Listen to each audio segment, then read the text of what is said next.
Hello everyone, আজকে আমরা আলোচনা করব প্ল্যান্ট কিংডম নিয়ে বা উদ্ভিদ জগৎ নিয়ে। বেনথাম হুকার, তোমাদের কিন্তু লাস্ট ক্লাসে আমরা বেনথাম হুকার সম্পর্কে একটা আইডিয়া দিছিলাম, তাই না?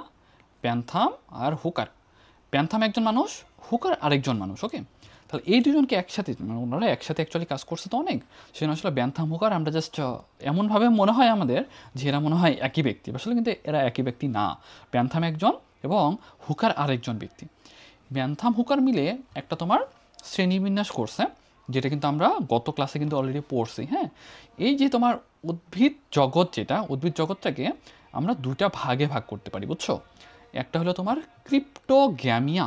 তোমাদের কাছে নামটা মনে রাখাটা অনেক কঠিন মনে হইতে পারে, তবে নামটাই হলো তোমার ক্রিপ্টোগ্যামিয়া। নামটা কি? ক্রিপ্টোগ্যামিয়া। এখন এখানে একটা জিনিস মনে রাখতে হবে যে আমাদের বেনথাম হুকার দুই ভাগে ভাগ করছে, তাই না? একটা হলো তোমার ক্রিপ্টোগ্যামিয়া, আরেকটা তোমার ফ্যান্ড্রোগ্যামিয়া। ক্রিপ্টোগ্যামিয়া, আরেকটা হলো তোমার ফ্যানেরোগ্যামিয়া। ফ্যান্ড্রোগ্যামিয়া। এখন তুমি বলতে পারো, ভাইয়া এগুলো তো জীবনেও শুনি নাই, আমার কাছে অনেক কঠিন লাগতেছে। জাস্ট একটু খালি মনে রাখো, নামটা মুখস্থ করার কোনো দরকার নেই, জাস্ট একটু চেহারাটা চিনে রাখো, তাহলে দেখো তোমার জন্য অনেক ইজি হচ্ছে। যে ক্রিপ্টোগ্যামিয়া যেটা দেখতেছো, ক্রিপ্টোগ্যামিয়া মানে কি জানো? যাদের ফুল হয় না, যাদের ফুল হয় না, ঠিক আছে? তো আমি যদি জিজ্ঞাসা করি যে ভাইয়া যাদের ফুল হয় না তাদেরকে কি বলবো? ক্রিপ্টোগ্যামিয়া বলবো। আর যাদের ফুল হয় তাদের কি বলবো? তাদেরকে বলবো ফ্যানেরোগ্যামিয়া। তাহলে আমি যদি জিজ্ঞাসা করি যে ভাইয়া এই যে ভাগ করা হইলো, এটা কিসের উপর ভাগ করা হইলো, তাহলে বলবা যে ফুল হয় নাকি ফুল হয় না, এটার উপর কিন্তু ভাগ করা হয়েছে। যদি ফুল হয় তাহলে বললো ক্রিপ্টোগ্যামিয়া, যদি যদি ফুল না হয় তাহলে বললো ক্রিপ্টোগ্যামিয়া, আর যদি ফুল হয় তাহলে বলবো ফ্যানোগ্যামিয়া। এই ক্রিপ্টোগ্যামিয়াটাকে আবার আমরা তিন ভাগে ভাগ করি। হ্যাঁ, তিন ভাগে ভাগ করি। একটা হলো থ্যালোফাইটা। আমি বলতে পারো ভাইয়া মনে রাখা তো অনেক কঠিন হয়ে যাচ্ছে, একটু তোমাদের একটু ভেঙ্গে দিই। হ্যাঁ, দেখো, ফাইটা, ফাইটা মানে কি জানো? উদ্ভিদ। ফাইটা মানে কি? উদ্ভিদ। ফাইটা মানে কি বলো? ফাইটা মানে উদ্ভিদ। তার মানে থ্যালোফাইটা, থ্যালোফাইটা মানে হইল যারা দেখতে থ্যালোয়েড টাইপের, থ্যালোয়েড টাইপের। এখন তুমি বলতে পারো ভাই থ্যালোয়েড জিনিসটাও তো জানি না, থ্যালোয়েডটা কি? থ্যালোয়েড মানে হইল যাদের মানে নির্দিষ্ট আকার নাই, যাদের নির্দিষ্ট আকার নাই, তার মানে এরা হলো থ্যালয়েড। তার মানে তুমি কোনো মূল, কাণ্ড, পাতা এগুলোতে ভাগ করতে পারবে না, এটাকে বলা হয় থ্যালয়েড। তার মানে তোমার কাছে একটু কঠিন লাগতে পারে, জাস্ট একটু নামটা একটু জেনে রাখো। জাস্ট এটা তো আসলে তোমাদের একটু ওয়ার্ম আপ ক্লাসের মতো, জাস্ট একটু যদি নামগুলো জেনে রাখতে পারো তাহলে তোমার জন্য কিন্তু অনেক ইজি হচ্ছে। ফাইটা, ফাইটা মানে কি? উদ্ভিদ। থ্যালো মানে কি?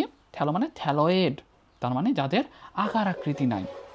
এখন এটার উদাহরণ কি? অ্যালগেই আর ফাঙ্গাস।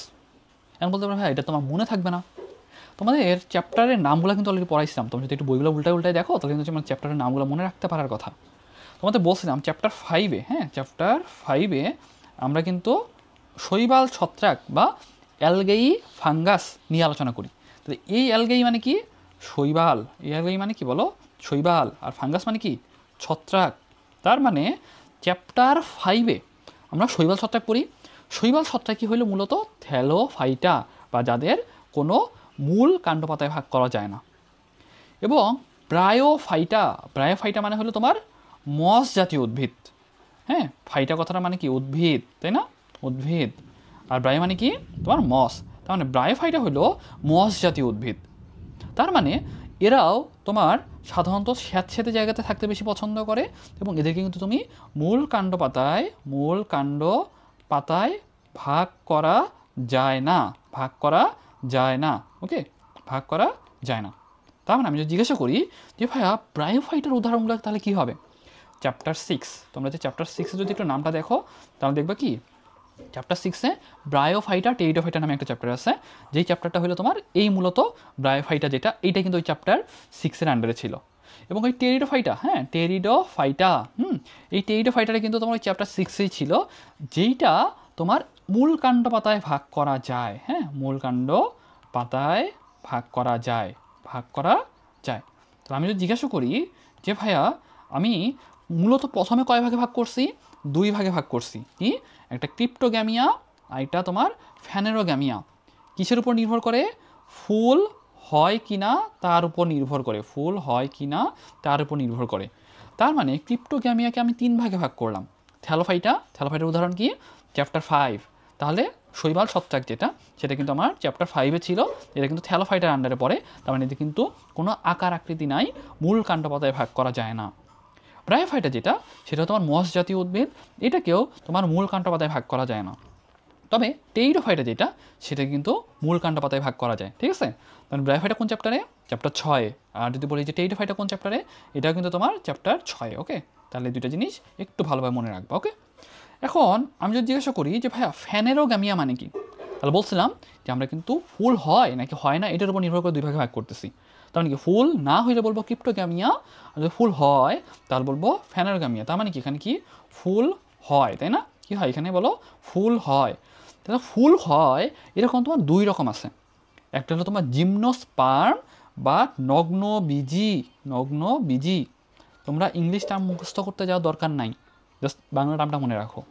কেন ইংলিশ টার্মটা নিয়েছি জানো? কারণ অনেকে তোমাদের ইংলিশ ভার্সনে থাকতে পারে, ওদের জন্য একটু হেল্প হবে। হ্যাঁ, জাস্ট একটু মনে রাখো, জিমনোস্পার্ম মানে কি নগ্নবীজি, তার মানে ফ্যানেরোগ্যামিয়া, যাদের ফুল হয় তাদেরকে আমরা দুই ভাগে ভাগ করতে পারি, একটা নগ্নবীজি আর এটা হলো তোমার আবৃত বীজি। অ্যানজিওস্পার্ম মানে হলো আবৃত বীজি। ওকে, এখন তুমি বলতে পারো ভাইয়া যে নগ্নবীজি আবৃত বীজি আপনি এটা কেন কীভাবে ভাগ করতেছেন? আমাদের যে বীজ, দেখো নামটা ভাঙলে কিন্তু তুমি বলতে পারবা, বীজ যদি নগ্ন অবস্থায় থাকে, বীজ যদি নগ্ন অবস্থায় থাকে তাহলে বলবো তোমার জিমনোস্পার্ম। আর যদি বলি বীজ তোমার ফলের ভিতরে থাকে, মানে নগ্ন অবস্থায় থাকে না, ফলের ভিতরে থাকে, তাহলে বলবা কি আবৃত বীজি। তার মানে কি, কেউ তাকে আবৃত করে রাখছে, তাই না? তাহলে বলবা আবৃত বীজি। তাহলে এই জিনিসগুলো একটু তোমাদের মনে রাখতে হবে। আমি যদি জিজ্ঞাসা করি যে ভাইয়া জিমনোস্পার্ম মানে কি, জিমনোস্পার্ম মানে হলো তোমার মানে বীজটা নগ্নবীজ উদ্ভিদ এবং বীজটা নগ্ন অবস্থায় থাকবে, এবং অ্যানজিওস্পার্ম মানে হলো তোমার আবৃত বীজ উদ্ভিদ, বীজটা ফলের ভিতরে ঢোকানো থাকবে। তার মানে যেহেতু এটা বীজটা ফলের ভিতরে ঢোকানো থাকে, তার মানে এখানে অবশ্যই ফল হয়। আর এখানে কি ফল হবে? যেহেতু মানে যেহেতু বীজ নগ্ন অবস্থায় আছে, তার মানে ফল নাই। তার মানে কী হবে বলো তো? ফল নাই। ওকে, তাহলে জিনিসটা মনে রাখবা। আর ফলটা কোথা থেকে তৈরি হয় জানো? ফলটা সাধারণত তৈরি হয় গর্ভাশয় থেকে। কোথা থেকে? গর্ভাশয় থেকে। তার মানে কি গর্ভাশয়ও নাই, এখানে কিন্তু গর্ভাশয়টা আছে। ওকে, তাহলে জিনিসটা মনে রাখবা। ওকে, তাহলে জিনিসটা একটু ভালোভাবে মনে রাখতে হবে। আমি যদি জিজ্ঞাসা করি যে ভাইয়া নগ্নবীজি মানে কি, বীজটা নগ্ন অবস্থায় থাকে মানে ফল থাকে না, মানে গর্ভাশয়ও থাকে না। আর যদি বলি যে ভাইয়া আবৃত বীজি মানে কি, বীজটা ফলের ভিতরে থাকে, তার মানে বীজটাকে ফল আবৃত করে রাখে, তার মানে ফল হয় এবং গর্ভাশয় কিন্তু আছে। এবং আবৃত বীজ উদ্ভিদ থেকে না আমরা দুই ভাগে ভাগ করতে পারি। হ্যাঁ, এটা মনোকট, এটা ডাইকট। তার মানে একটা হলো একবীজপত্রী, একটা হলো তোমার একবীজপত্রী, এটা কি বলো দ্বিবীজপত্রী, একটা কি বলো দ্বিবীজপত্রী। তার মানে তোমার যদি হলো বীজপত্র যদি একটা হয়, সাপোজ তোমরা হয়তো আম কাঁঠাল খেয়ে থাকছো, তাই না? আম কাঁঠাল খাইলে দেখবে কি, তোমরা একটু যদি খেয়াল করো, কাঁঠাল কিন্তু তোমার দুইটা বীজপত্র পাওয়া যায়। হ্যাঁ, দেখবে যে তোমার একটা বীজই মানে একটা জিনিস খুলে ফেলা যায়, বুঝছো? দেখবে যে দুইটা আলাদা আলাদা কিন্তু পার্ট থাকে। তার মানে কাঁঠাল কিন্তু তোমার দ্বিবীজপত্রী। হ্যাঁ, কাঁঠাল কিন্তু তোমার দ্বিবীজপত্রী। এবং একবীজপত্রী উদাহরণ কি জানো? ধানটাকে কিন্তু তুমি দুই ভাগে ভাগ করতে পারবে না, ঠিক আছে? তাহলে এটা কিন্তু তোমার একবীজপত্রী উদাহরণ। তার মানে আমরা যদি একটু সাম আপ করার চেষ্টা করি, তাহলে দেখো যে আমাদের কিংডম যেটা মানে উদ্ভিদ জগৎ যেটা, সেটা কিন্তু আমরা দুই ভাগে ভাগ করতেছি, ফুল আছে নাকি নাই সেটার উপর নির্ভর করে। তাহলে একটা হলো তোমার ক্রিপ্টোগ্যামস, যাদের ফুল হয় না তাদের বলা হয় ক্রিপ্টোগ্যামস। নামটা খুবই কঠিন মনে হতে পারে, জাস্ট মনে রাখো একজনের ফুল হয় না, একজনের ফুল হয়, ঠিক আছে? তাহলে আমি যদি জিজ্ঞাসা করি ক্রিপ্টোগ্যামসের ফুল হয়, বলবা হয় না। ফ্যানোগ্যামসের ফুল হয়, হয়। তাহলে আমি যদি বলি যে ফুল যাদের হয় না তাদের কয় ভাগে ভাগ করছি? 3 ভাগে। থ্যালোফাইটা মানে যাদের আকার আকৃতি নাই, ব্রায়োফাইটা এদেরও আকার আকৃতি নাই, এটা কোন চ্যাপ্টারে আছে? চ্যাপ্টার 6-এ আছে। থ্যালোফাইটার আন্ডারে কারা কারা ছিল? চ্যাপ্টার 5 মানে শৈবাল ছত্রাক ছিল। টেইডোফাইটার আন্ডারে কারা আছে? চ্যাপ্টার 6-এরই পরের পার্টটা। তার মানে ওদের কিন্তু আবার মূল কাণ্ড পাতায় ভাগ করা যায়। হ্যাঁ, এবং ফ্যানোগ্যামস যাদের ফুল হয় তাদের কিন্তু আমরা তোমার দুইটা ভাগে ভাগ করছি, একটা নগ্নবীজি, একটা হলো আবৃতবীজি। নগ্নবীজিতে কী হয়? বীজটা নগ্ন অবস্থায় থাকে। আবৃতবীজে কী হয়? বীজটা তোমার ফলের ভিতরে থাকে। ওকে, তাহলে জাস্ট এই তো কয়েকটা জিনিস যদি একটু মনে রাখতে পারো, তাহলে দেখবে যে মোটামুটি তুমি অনেক কিছু জেনে থাকতেছো। ওকে, জাস্ট এটা একটু মনে রাখো এবং জাস্ট ক্লাস নোটটা দেখিও, একটু সুন্দর করে নোট করে ফেলিও। জাস্ট যদি সময় পাও বইটা একটু খোলার চেষ্টা করো। তবে জাস্ট মনে হতে পারে যে ভাইয়া এই জিনিসগুলো তো একটু কঠিন, তোমার মনে হতে পারে ভাইয়া এই জিনিসগুলো তো একটু কঠিন, এত জিনিসটা আমার মনে থাকবে না, এত নামগুলো তো আমার মনে রাখাটা একটু টাফ হয়ে যাচ্ছে। তখন কী করবো? জাস্ট একটু দেখে যাও, নামটা জাস্ট মনে রাখো যে ভাইয়া এরকম টাইপের কিছু একটা ছিল, যে এটার নামটা আমি শুনছি। যখন আমাদের যখন হলো ব্যাচ চলবে ফুলি, আমাদের যখন একাডেমিক ব্যাচ চলবে, তখন দেখবে যে এগুলো যখন আরও ডিটেলসে পড়বো না, তখন দেখবে যে তোমার অনেক ইজি হয়ে যাচ্ছে এবং তুমি অনেকের থেকে অনেক আগায় থাকবা। সো একটু জাস্ট একটু ক্লাসগুলো দেখো, একটু পরিচিত হও, and then hopefully it will help you lot. Okay, thank you everyone, আসসালামু আলাইকুম।